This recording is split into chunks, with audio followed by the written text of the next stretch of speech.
Welcome, beautiful soul. Whether you've been guided here by curiosity, a quiet inner nudge, or the invisible hand of the universe, trust that you've arrived at the right place, at the right time. This is not just another reading. This is a moment, a sacred pause in your day, where something deeper wants to speak to you. The energy that's flowing in right now is incredibly tender, like a love letter that was written but never sent, soaked in ink and longing.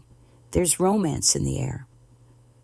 Not loud and flashy, but soft and stirring, like the sound of a violin playing alone in an empty room. From the moment I tapped into the energy of this reading, I felt something different, something rare. It came through like a whisper, wrapped in rose petals, gentle, fragrant, and impossible to ignore. It's a pull from the heart space, almost like when you suddenly remember a dream you thought you'd forgotten. And for a second, it feels more real than waking life. That's the kind of emotional texture we're entering, bittersweet, beautiful, and brimming with possibility. And here's the most magical part. This message isn't just for the usual viewers or longtime subscribers. No, this reading has a kind of open doorway energy, a light in the distance, calling to travelers who didn't plan on stopping by. If you're new here and you don't even know why you clicked this, know that your soul may have recognized something before your mind did. That intuitive pull is no accident. It's like hearing a song you've never heard before, but somehow knowing all the words. There's a romantic current running through this message, but not in the way we usually think of romance. It's not just about lovers or crushes, though that may be part of your story. It's about deep heart connections, soul-level bonds, the kind of emotions that can't be explained but are deeply felt. It's the kind of energy that makes you stare out of windows, lost in thought. It's the echo of someone's name in your chest, even if your lips never speak it aloud. This energy feels like a reunion on the horizon. Maybe with someone else, maybe with yourself. It's soft, it's melancholic, and yet there's hope glittering at the edges, like sunlight on the rim of a teacup. The feeling is gentle, but persistent, like the way ocean waves keep returning to the shore, no matter how many times they're pulled back. Something wants to come closer, something wants to be seen, and it's wrapped in the colors of longing and love. As we go deeper into this reading, I invite you to open your heart just a little wider.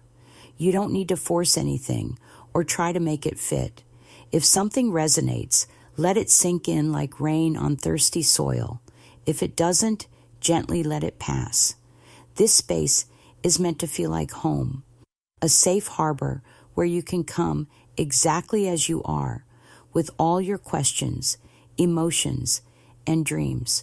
So take a breath, let your shoulders drop, and let's see what the universe has been gently preparing for you behind the scenes. Sometimes the most important messages arrive when we least expect them, and just maybe this is one of those moments, wrapped in romantic hues, carried on the winds of intuition, and meant just for you. This connection is not simple. It's a whole world in itself, layered with feeling, like a song that makes you smile with tears in your eyes. The emotional energy I'm picking up is both sweet and sorrowful, like the scent of a familiar perfume on an old letter, comforting, but also stirring memories that make the heart ache. There's joy here, no doubt, a sense of lightness, laughter, and warmth that feels like sunlight dancing on your skin after a long winter. But there's also a quiet sadness, the kind that slips in during silence, like a shadow walking beside you. This is not the kind of bond that you can put into a box or explain to others with ease. It's intricate, like embroidery made of moments, threaded with joy, stitched with longing, and edged with understanding that runs deeper than words. There's a story being told between two souls, and it's written in symbols, not always with full sentences, but with feelings, memories, and signs. I'm seeing letters floating up in the energy, G, R, O, and B. These might be initials, nicknames, inside jokes, or even pieces of a word that holds meaning only to the two of you. These letters feel like echoes, like the flickers of a candle that still remembers the shape of a flame. If one or more of these letters are pulling at your attention, take that as a gentle tap on the shoulder from Spirit, saying, yes, this message is for you. One of the strongest threads holding this connection together is shared communication, not always through spoken words, but through energy, glances, timing, and especially humor. There's this unique kind of laughter that once existed between you two, like the kind that bursts out unexpectedly and leaves you breathless. It wasn't surface level. It was healing. It was medicine. It was a safe place in a storm. Even if things have grown quiet now, or if time and space have placed distance between you, the memory of that connection still lives. It's like a favorite song that lives rent-free in your mind, popping in when you least expect it and making your heart skip a beat. What's striking is that this isn't just any connection. It carries the feeling of something spiritual, something karmic or divine. The energy is magnetic, pulling you back even when logic tells you to move on. It's as if the soul recognizes a mirror, someone who reflects both your light and your shadow, someone who sees the rawest parts of you and still holds space for them. This feels like a twin flame dynamic, intense, transformative, often misunderstood. It's not always about ending up together, but about waking each other up. This person may have cracked your heart open in ways that no one else ever could, not to break it, but to help you see what's inside. If you've questioned why you still feel them, dream about them, or sense their energy when you're alone, it's because their spirit is woven into yours like threads in the same tapestry. And though the threads may stretch, they don't easily snap. You may be walking parallel paths right now, learning in your own ways, growing in your own timing. But there's a soul contract here, one that was written long before this life began. So if you're feeling both heavy and hopeful, you're not alone. This is the kind of love that teaches, transforms, and tests.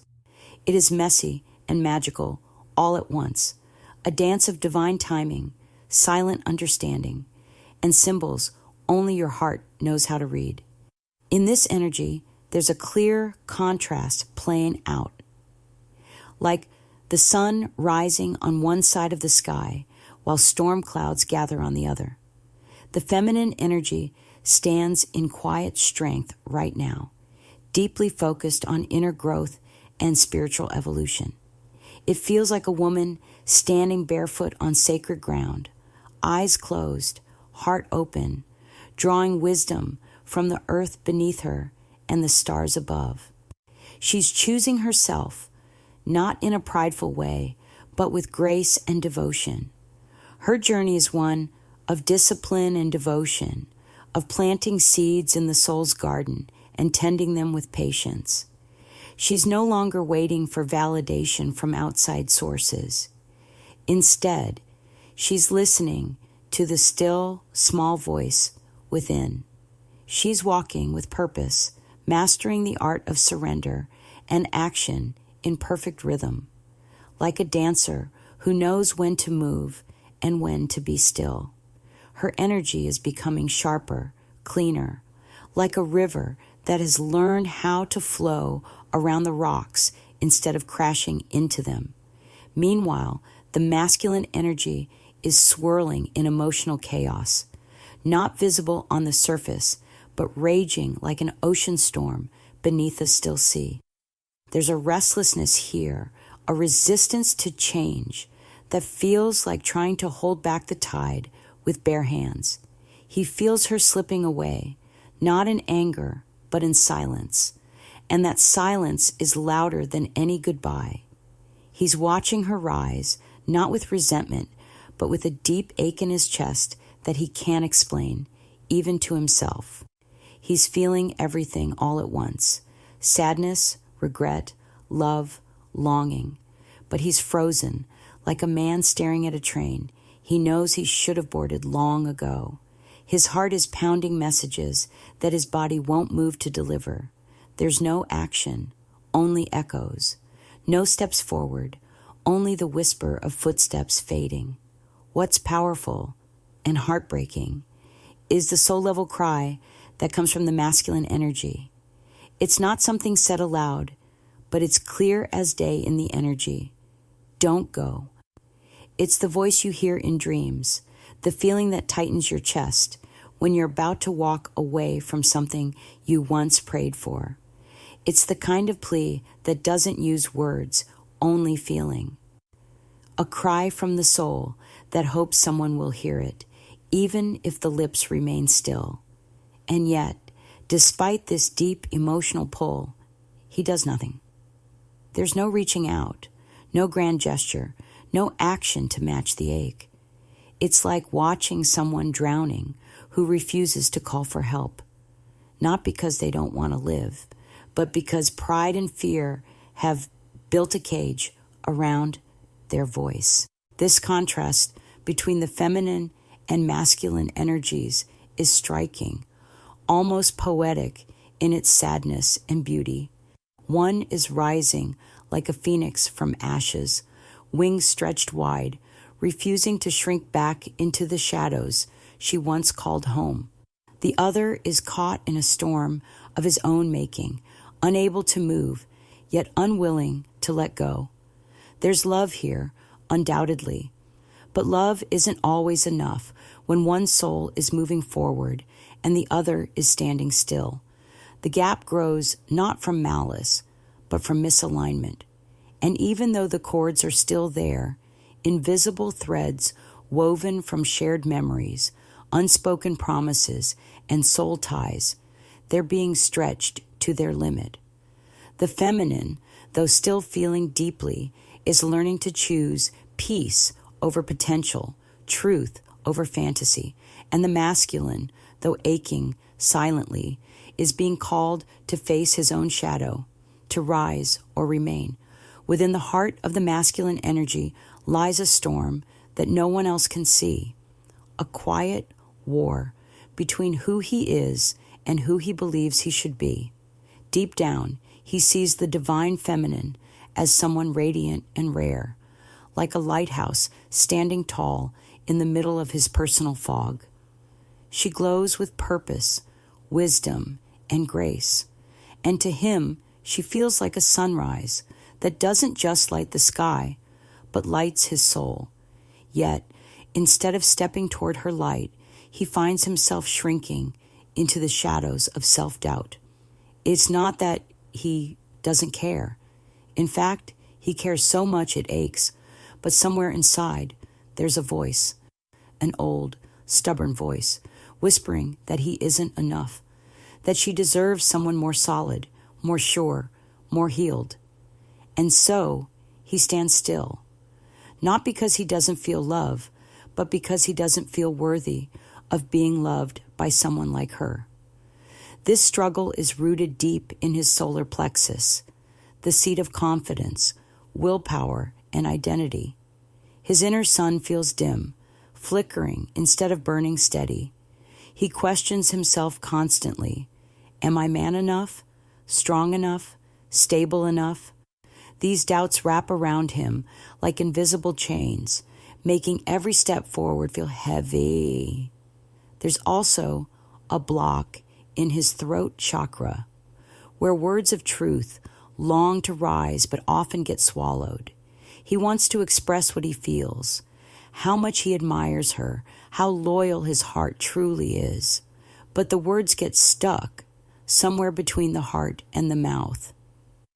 It's like standing at the edge of a cliff, wanting to shout, but only managing a whisper that gets lost in the wind. Despite the silence, his feelings are fierce. He watches her bloom from afar with the quiet reverence of someone looking at a sacred painting, something beautiful that he feels blessed to witness, but too unworthy to touch. He carries an unspoken loyalty in his heart, a kind of private devotion that never asks for attention. It's in the way he remembers her laugh, the way he replays conversations like songs on repeat, the way her energy lingers in his space like the scent of flowers left in a room long after she's gone. He may not always reach out, but his affection lives in the in-between, in the pauses, the daydreams, and the things he never says aloud. At the same time, he feels a growing pressure inside, like a volcano building heat beneath the surface. He wants to become someone worthy, not just for her, but for himself. Yet the fear of failing or being seen as weak keeps him stuck in place, like a bird with wings, but no belief in its own ability to fly. He wears a mask of calm, but behind it, there's a boy still healing, still unsure of his place in the world. The divine feminine to him is a mirror, not just reflecting his love, but also showing him the parts of himself he's been afraid to face. And though he holds her in his heart like a sacred song, he often wonders if she'd be better off without him, with someone who doesn't carry so many inner battles. In truth, his soul knows the connection is real, precious, rare, divine. But until he believes that he is enough, he'll keep standing outside the gates of his own heart, holding the key, but too afraid to turn it. His love is deep, his loyalty is real, but his self-worth must rise before he can rise to meet her fully. And in this silent space between yearning and action, the story waits, not for perfection, but for courage. Even though there's distance now, maybe in miles, maybe in silence, the bond between them hasn't broken. It's just shifted form, like water turning to mist. The divine feminine, with grace and quiet strength, seems to be stepping back, not out of bitterness, but out of necessity. Her soul is calling her inward, like the pull of the tide returning to the sea. She's not walking away from love, but walking toward herself. Her focus has turned toward healing, growth, and rediscovery, like a flower curling inward at dusk, gathering strength for a new bloom. She's tending to the parts of her spirit that once waited for someone else to water them. And in doing so, she's not rejecting the connection, but redefining it, making space to become whole on her own terms. But while she may be absent in the physical, the masculine still feels her, like the scent of jasmine carried on the wind, or the warmth of a fire long after it's gone out. Her energy clings to the corners of his mind, lingers in the places they used to share, and hums in the quiet moments when he's alone. It's a connection that defies logic, like hearing someone's voice in your dreams and waking up with the feeling that they were right there. The cords between them are invisible, but they're strong, woven not from need, but from soul recognition. It's as if, even when she turns away, the threads that bind them tug softly at his spirit, reminding him of something bigger than both of them, a love that lives beyond time. There's something deeply spiritual about their bond, something that can't be explained by circumstance or convenience. It's as though their souls made a promise before they ever met in this life, a silent vow to meet again and remember, and part of that remembering came through physical connection. The intimacy they once shared wasn't shallow or fleeting. It was like a prayer whispered through skin, a merging of energies that reached beyond the body. It felt sacred, like two flames dancing toward each other, knowing that the fire they created together was healing, not destructive. Even now, if he thinks of her touch, it's not just desire that stirs, it's reverence. Because in her presence, he didn't just feel wanted, he felt seen, held, known. The physical separation may be real, texts unanswered, calls that never come, doors that seem to have quietly closed, but the spiritual bond remains, humming in the background like a sacred song only their hearts can hear. For the masculine, this is more than just missing someone. It's a soul ache, a longing that isn't just for her presence, but for the peace she once brought. And yet, there's a strange beauty in the distance too, because through this space, he's learning to feel her differently, not with his hands or his eyes, but with his heart. Her energy visits him like the moonlight, soft, silent, but impossible to ignore. He senses her when music plays, when memories stir, when something deep inside reminds him that love doesn't disappear just because people do. This stage of separation isn't an ending. It's a pause filled with purpose. The divine feminine is growing, rising, returning to herself. And the masculine, though still tethered by invisible threads, is being invited to rise too, to meet her not where she was, but where she's going. Their bond isn't broken. It's just moving in a new direction, like a river that still flows underground. And though they may be apart in body, their souls continue to speak, wordless, timeless, eternal. The masculine energy is caught in a quiet tug of war, one hand reaching for healing, the other clutching distractions like safety blankets. He's not heartless, nor is he unaware. In truth, he knows he needs to look within, to face the old wounds gathering dust in the corners of his soul. But instead of diving into that uncomfortable work, he slips into the arms of easy escapes. His phone becomes a shield, a glowing wall between him and his emotions. Endless scrolling and background noise from shows and games offer momentary relief, like tossing a blanket over a mirror he's afraid to look into. Netflix, social media, conversations that stay on the surface, they keep his thoughts just busy enough to avoid the silence where truth lives. He doesn't yet realize that these distractions are like band-aids on broken bones. They may cover things up, but they can't heal what lies underneath. The divine feminine's energy acted as a spark, not just of affection, but of awakening. Her presence stirred something deeper in him, like a match being struck in a long, dark cave. She didn't try to fix him, but simply, by being who she was, present, aware, grounded, she illuminated the parts of him that had long been ignored. Her love was like a mirror that showed him both his potential and his pain. For a moment, he glimpsed a version of himself that was whole, capable, and brave. But stepping into that version would mean letting go of his old identity, the one built around coping and avoidance. And that leap, that raw, vulnerable leap into healing, is something he hasn't yet been ready to take.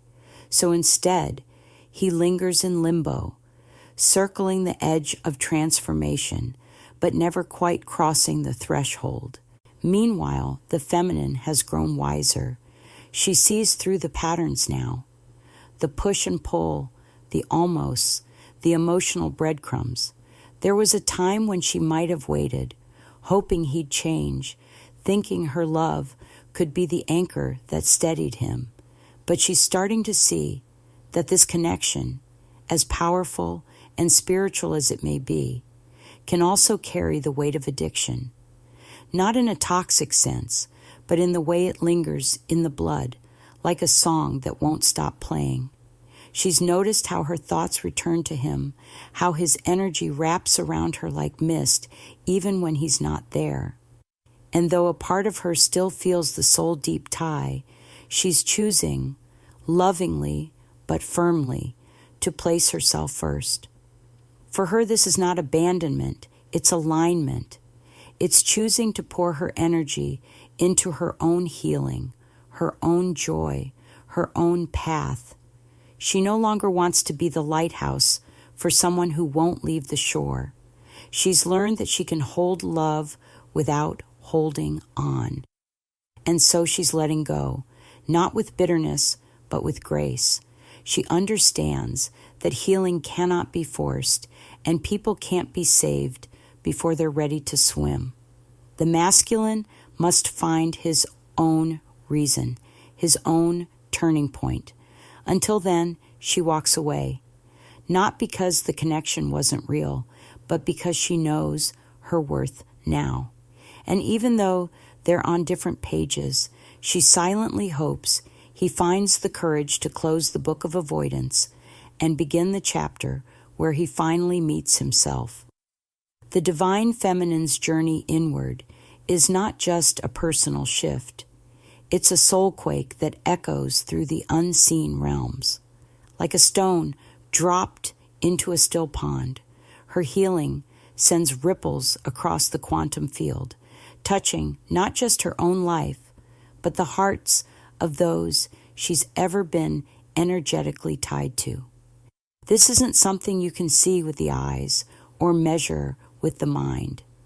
It's a language of vibration, of frequency, of deep soul signals, a kind of telepathic whisper that moves through the threads of time and space.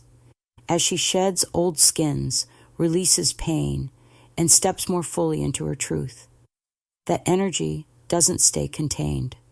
It flows outward like a sacred wave, brushing against the souls of those who once held her, thought of her, or even briefly crossed her path. It's as though her light, once dimmed by fear and self-doubt, is now growing so bright that even people long removed from her story are blinking from the sudden warmth. The quantum field, that invisible web connecting all things, catches her shift and carries it like wind through trees, rustling the leaves of others' souls, whether they realize it or not. Those connected to her, especially the masculine energy, can feel it, even if they can't explain it. It might come as restlessness, a sudden memory, a strange dream, or an unshakable sense that something is changing. It's as if their spirit knows before their mind does. Her evolution acts like a tuning fork, subtly vibrating everything she's energetically linked to. And because the soul recognizes resonance, these people begin to stir, feel, remember. Some may reach out, others may simply sense her presence more vividly, like catching a familiar scent in the air and turning around instinctively, even if no one's there. The divine feminine doesn't need to say a word. Her energy speaks. Her transformation becomes a message written not in ink, but in frequency, received not by the ears, but by the heart. It's intuitive, telepathic, a sacred transmission sent through the ethers. This is the quiet magic of the quantum field, where thoughts, emotions, and intentions aren't trapped in flesh or form, but live in energy. She's no longer chasing, explaining, or proving herself. She's simply being, and that state of aligned being is powerful enough to shift timelines. Her peace is contagious, her healing a spark. Those who once met her in her wounds are now feeling the stretch of her wings, and it makes them question their own. They may not understand why she's on their mind more than usual, or why her name suddenly tastes familiar again, but the truth is, they are being stirred by her ripple. Her soul is brushing against theirs through the collective field, waking something sleeping. The divine feminine is no longer reaching out with hands. She's reaching out with energy, with grace, with presence. She's showing what happens when a woman returns to herself. And in doing so, she becomes a beacon, not just for her counterpart, but for anyone who's ever needed permission to rise. In the quiet, she's roaring. In her solitude, she's sending signals. And those signals are being felt, because in the end, we are all connected, not by touch, but by light. And when one light grows stronger, it illuminates everything around it. The quantum field remembers, and now, so do they. There's a quiet, sacred journey unfolding within the divine feminine, a homecoming, not to a place, but to herself.